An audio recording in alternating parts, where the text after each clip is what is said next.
Hello, good afternoon সবাইকে। আজকে সরস্বতী পুজো, ভীষণ সুন্দর একটা দিন।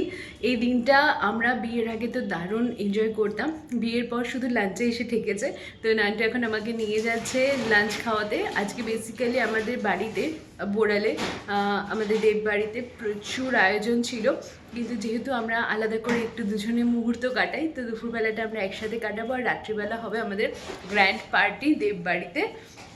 যদিও দেববাড়ির অর্ধেক সদস্য একজন ব্যাঙ্গালোরে, একজন সল্টলেকে, জানি না কতজন এসে পৌঁছাতে পারবে, তবু আশা করি প্রচুর প্রচুর প্রচুর মজা হবে। তো চলুন প্রচুর পজিটিভিটি আর প্রচুর ভালোবাসা দিয়ে শুরু করি আজকে সরস্বতী পুজোর ব্লগ। এখানে বসে আছে মেয়ে, ওখানে বসে আছে। নান্ডুর ভীষণ মাটন বিরিয়ানি খেতে ইচ্ছে করছিল, আইডিয়া চেঞ্জ। আমরা যাচ্ছিলাম ফার্স্টে হোয়াটসঅ্যাপ ক্যাফেতে, তো ফাইনালি আমরা এসেছি আর্সেলানে। চলো, চলে এসেছি আমরা। প্রায় 10-20 মিনিট ওয়েট করতে হলে এখন আমরা আছি 3rd ফ্লোরে, তাও আবার শেয়ারিংয়ে। এরকম মারাত্মক পরিমাণে ভিড়, আর এক একটা মেয়েকে যা লাগছে, ছেলেরা কোনোদিনও মেয়েদের কমপ্লিট করতে পারে না। চলে এসেছি আমরা, বসেও পড়েছি, কিন্তু আমরা শেয়ারিংয়ে পেয়েছি। সাইডে একটু ঘোরাও, কিরকম ভিড় আজকে দেখাও সেটা। প্রচণ্ড ভিড়, বাইরে আরো আরো আরো মানুষ দাঁড়িয়ে আছে। আশা করি আমাদের বিরিয়ানিটা তাড়াতাড়ি চলে আসবে, প্রচণ্ড খিদে পেয়েছে। আজকে আর বেশি দেখো না, শুনছো? আজকে আর বেশি দেখো না, মাটন বিরিয়ানি। হ্যাঁ হ্যাঁ হ্যাঁ, ব্যাস এই দুটোই। আর আমার জন্য ফিরনি ফিরনি একটা ফিরনি। আর তুমি কিছু নেবে ড্রিঙ্কসের মধ্যে? কি কি? না না না না না, মনে হয় না জায়গা থাকবে আর পেটের মধ্যে ব্রাউনির জন্য।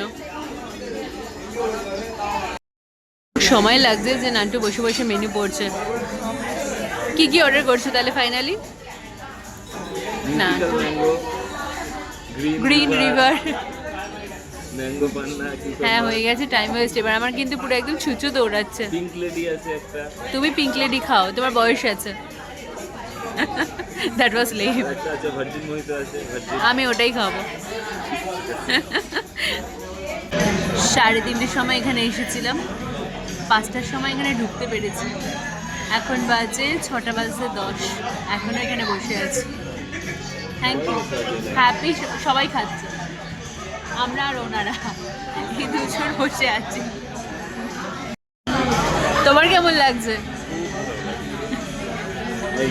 কোনো কোনো সিনারি নেই জিনিস আসার। চলো চা বিস্কিট অ্যাটলিস্ট গিয়ে খেয়ে আসি। ফাইনালি এসেছে।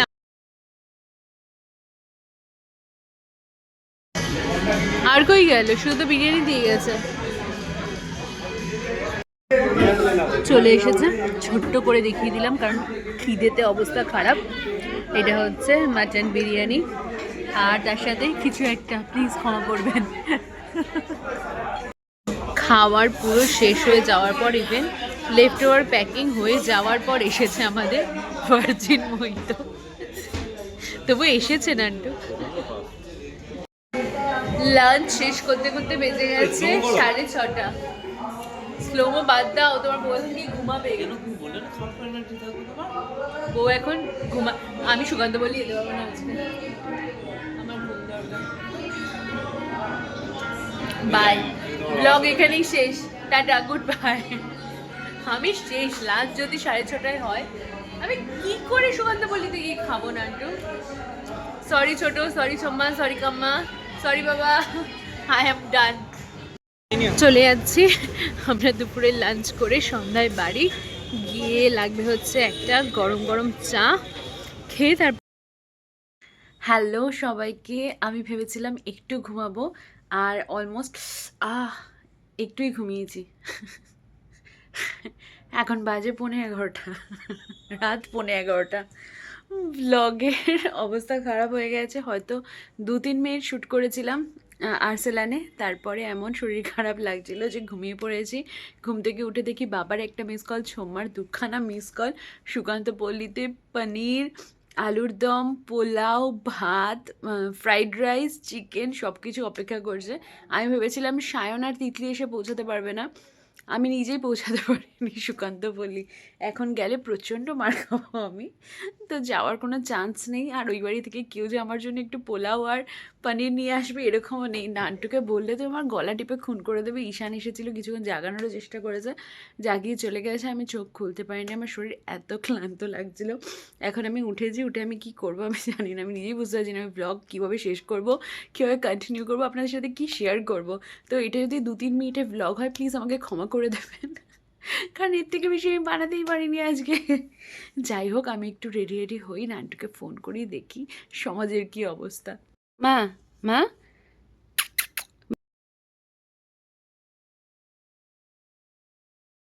নান্টু এসে গেছে। পাটুলিতে একটা জায়গায় খুব সুন্দর লঙ্কা চা পাওয়া যায়, যদিও এখনও বাজে 11টা 5, এখন খোলা থাকবে কিনা জানি না। যদি খোলা থাকে তাহলে আমি আপনাদের সাথে শেয়ার করতে পারবো, খুব ভালো জায়গা। আচ্ছা মা, হ্যাঁ পরে পরে, আচ্ছা আসো আসো, দিচ্ছি খেতে দিচ্ছি। যাক বাবা, এই রাত 11:30টায় আলোতে না দেখালে বোঝা যাবে না। না খেতে খেতে দেখি এখানে একদম স্যার ক্রেটের মধ্যে শুয়ে আছে। কি হয়েছে? আরে বাবা, কি হয়েছে? আসেন আসেন, দাঁড়া আমি যাচ্ছি, আমি তোমার কাছে যাচ্ছি, আমি তোমার কাছে যাচ্ছি, আসো আসো। এখন বাজে রাত 11:15 আর পাটুলির ভিড় এখন এইরকম। আমরা এসেছি হচ্ছে ক্যাফে পজিটিভে, দক্ষিণী বন্ধ হয়ে গেছে, এখান থেকে খাচ্ছি হচ্ছে ভার্জিন মইতো, কারণ পেটে আর জায়গা নেই। ভার্জিন মইতোর প্রপার যেটা, হ্যাঁ ভার্জিন মইতোটা বেশ ভালো বানিয়েছে। এই নান্টু, এত ভিড় এই রাতে? তুমি কি একটা জিনিস জানো যে এবার আমি কোনো সরস্বতী ঠাকুরই দেখিনি? না দেখেছো একটা, কোথায়? আমাদের মাঠেরটাই তো দেখলে। ও হ্যাঁ হ্যাঁ হ্যাঁ, ব্লগে না হয়নি, আমি দেখেছি। আমরা যাচ্ছি একটু ফাঁকার দিকে, কারণ ভাবুন এখন 12টা 10 বাজে আর এই রকম অবস্থা। পাটুলি পুরো একদম কেমন পাল্টে গেছে, হ্যাঁ পুরো সেই পার্ক স্ট্রিটের মতন অবস্থা হয়ে গেছে পাটুলি। হ্যাঁ ওখানেও থাকে না এই ভিড়। কি অবস্থা! আর সব থেকে বড় কথা না, একটু কয়েক বছরে পাল্টে গেছে পাটুলি। আমরা এখন উঠছি হচ্ছে এই ওভার ব্রিজটায়, যেটা আমার ওঠার অনেক দিনের ইচ্ছে ছিল। বন্ধ কিনা দেখো আগে, খোলা? চলো তুফানি করতে হ্যাঁ। এই হচ্ছে ওভার ব্রিজের ভিউটা, যদিও সকালবেলা আসলে এখান থেকে ভালো ছবি উঠতো। অবশ্যই, এখন রাতে আর কি উঠবে। এই পাশটা বেশি সুন্দর লাগছে না? এই পাশটা বেশি সুন্দর, পাও অনেকটা তুই পাচ্ছ না, আলোটা আছে, হ্যাঁ কি দারুণ লাগছে এখান থেকে। একটা ছবি তুলি। অনেকক্ষণ ধরে আমি আর নান্টু আড্ডা মেরেছি, প্রচুর ছবি তুলেছি। ওখানে একটা নতুন ব্রাঞ্চ হয়েছে এই ফুড কোর্টের, যেটা এখনো ওপেন হয়নি, সেখানে দারুণ ছবি আসছিল। একটা স্লোমো করেছি, যেটা আমার পার্সোনালি ভীষণ পছন্দ হয়েছে। কনসেপ্ট যদিও নান্টুর ছিল, নো থ্যাংক ইউ, খুব সুন্দর হয়েছে। আমরা এখন যাচ্ছি হচ্ছে আবার যেখান থেকে এসেছিলাম সেই জায়গায়। আপাতত ওখানে ফাঁকা হয়ে গেছে, আশা করা যায়, দেখা যাক। অনেকটা ফাঁকা হয়ে গেছে। জাস্ট ভাবুন এখন বাজে হচ্ছে 12টা 27, ক্যাফে পজিটিভও বন্ধ হয়ে গেছে। আমরা এবার যাচ্ছি বাড়ি। সবাই ঘরে ঠরে ফিরেছে, ফাঁকা হয়েছে চারিদিক। হ্যাঁ আজই সরস্বতী পুজো না, যদি বিক্রি হয় চা। দুপুরে এমন এমন খেয়েছি যে এখন বাজে হচ্ছে রাত 2টো, এখন আমাদের কারোর খিদে পায়নি। মানে দুপুরে খাওয়াটা হজম হলে পরে বাঁচি, এইরকম অবস্থা। তো আজকে রাতে খাওয়ার স্কিপ। এই 2-3 দিন যা অনিয়ম করেছি, ওজন বেশি নয়, 2 কেজি বেড়ে গেছে। জাস্ট 3 দিন অনিয়ম করেছি, 2 কেজি ওজন বেড়ে গেছে। তো আমি এরকম অবস্থা আমার মেটাবলিজমের, যে আমি হাওয়া খেলেও আমার জল বেড়ে যাচ্ছে, আমি হাওয়া খেলেও আমার ওয়েট বেড়ে যাচ্ছে। তো কালকে থেকে ঠিক করেছি যে একটুখানি আমার ওয়েটটা কমানোর দিকে আমাকে মন দিতে হবে, কারণ এই দেখুন অবস্থা পুরো গলায়, মানে চর্বি এবার ফুটে ফুটে বেরোচ্ছে। তো কাল থেকে ডেফিনেটলি আমি ডায়েট শুরু করব। এখন করব কাজ, দাঁড়ান আপনাদেরকে দেখাই কি কাজ। তাঁতির বাড়ি থেকে এসে গেছে সব শাড়ি। এই শাড়িগুলো প্রাইজিং করতে হবে এখন বসে বসে, তারপরে ভিডিও করতে হবে। তো এখন প্রচুর কাজ আছে আমার। তো এখানেই শেষ করছি আজকের ভিডিও। দেখা হবে ডেফিনেটলি কালকে। ততক্ষণের জন্য টাটা, গুড নাইট।